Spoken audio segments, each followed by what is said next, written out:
जय हिंद दोस्तों, 72वें गणतंत्रता दिवस की आप सभी को तहे दिल से हार्दिक शुभकामनाएं।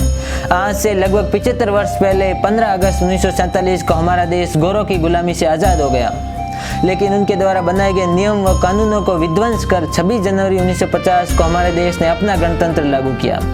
इसी तिरंगे के नीचे एकत्रित होकर डॉक्टर भीमराव अम्बेडकर, सरदार वल्लभ भाई पटेल, डॉक्टर राजेंद्र प्रसाद, पंडित जवाहरलाल नेहरू जैसी अनेक दिग्गज व महान विभूतियों ने एकत्रित होकर एक नए जोश, नई उमंग, नई उत्साह के साथ भारतीयता को जीवित रखने के लिए, भारतीय संस्कृति को जीवित रखने के लिए विश्व का सबसे बड़ा हस्तलिखित संविधान लागू किया था।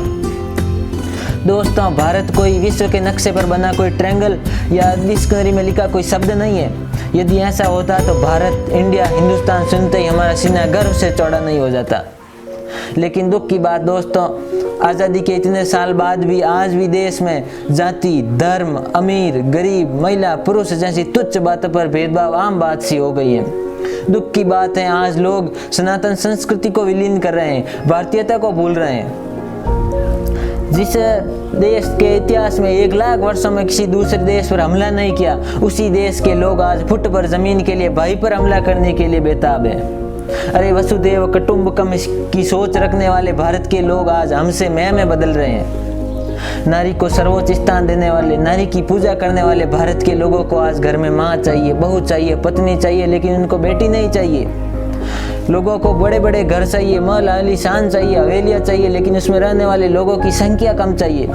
अरे जिस संस्कृति की आज़ादी के लिए, जिस संस्कृति को आज़ाद कराने के लिए एक जनेऊधारी ने सीने पे गोली खा ली थी, एक 23 साल का व्यक्ति फांसी पे चढ़ गया था, उसी संस्कृति को भूल हम आज तेजी से पश्चिमी संस्कृति की ओर बढ़ रहे हैं। जिस संसद में खड़े होकर नए भारत, सपनों के भारत की कल्पना की थी, एक नए भारत के बारे में सोचा था, उसी संसद में आज अभद्र भाषा का प्रयोग करते हुए टेबलें व कुर्सियां तोड़ी जा रही है। प्रोफाइल में तिरंगे की फोटो, स्टेटस में देशभक्ति गाने, 2 दिन जोर जोर से पाकिस्तान मुर्दाबाद के नारे। क्या इसी के लिए वो एक जनेऊधारी कंपनी बाग में पूरी ब्रिटिश सेना से अकेला भिड़ गया था? क्या इसी के लिए वो एक 23 साल का सरदार रंग दे बसंती गाते हुए खुशी खुशी फांसी पे चढ़ गया था? क्या इसी के लिए नेताजी ने हिटलर को आंख दिखाई थी? क्या बापू ने नोट पर छपने के लिए सीने पे गोली खाई थी? बिल्कुल नहीं दोस्तों। बेशक भारत आज विश्व की उभरती हुई शक्ति में से एक है, लेकिन अंदरूनी रूप से ऐसी कई समस्याएं हैं जिनको दूर किए बिना, लोगों में राष्ट्र के प्रति एकता की भावना जागृत किए बिना, संस्कृति से प्रेम जागृत किए बिना भारत को वापस सोने की चिड़िया बनाना असंभव है दोस्तों। भारत सदियों से श्रम, शीलता, भक्ति, शिष्टा, त्याग, बलिदान, ईमानदारी के लिए जाना जाता है। तभी ये दुनिया भारत को जानती भी है और मानती भी है। बहुत मेले लगा दिए अब शहीदों की चिताओं पर, बहुत आंसू बहा दिए वीर गाथाओं पर। अब जरा समझना होगा और ये आगे बढ़ना होगा।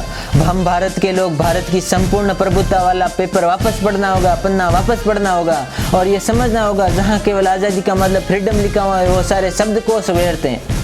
अरे आज़ादी का असली मतलब तो वो है जब देश के गरीब को भूख की चिंता न हो, युवा को रोजगार का डर न हो, बुजुर्ग को बुढ़ापे में घर छोड़ने की चिंता न हो, क ख ग ए बी सी डी से डरना छोड़ दे। जब आज़ादी का असली मतलब समझते हुए राष्ट्रगान जन गण मन वंदे मातरम सुनकर रूह कांप उठे।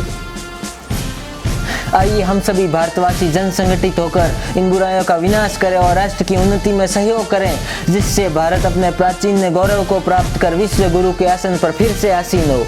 आइए हम सभी भारतवासी इस महायज्ञ में अपनी अपनी आहुति दें। अमर जवान ज्योति को प्रज्वलित रखने के लिए एक बार फिर से उसमें वापस नया ईंधन भरते हैं। 1947 के सब्सक्रिप्शन को 2021 में वापस रिन्यू करते हैं। फिर से हमें एक राष्ट्र की, देश की एकता, अखंडता की रक्षा के लिए, अन्याय, शोषण, भ्रष्टाचार व आतंकियों के विनाश के लिए कंधे से कंधा मिलाकर खड़े हो जाएं और फिर से आकाश में एक बार गूंज उठे वंदे मातरम, वंदे मातरम, वंदे मातरम। जय हिंद, जय भारत।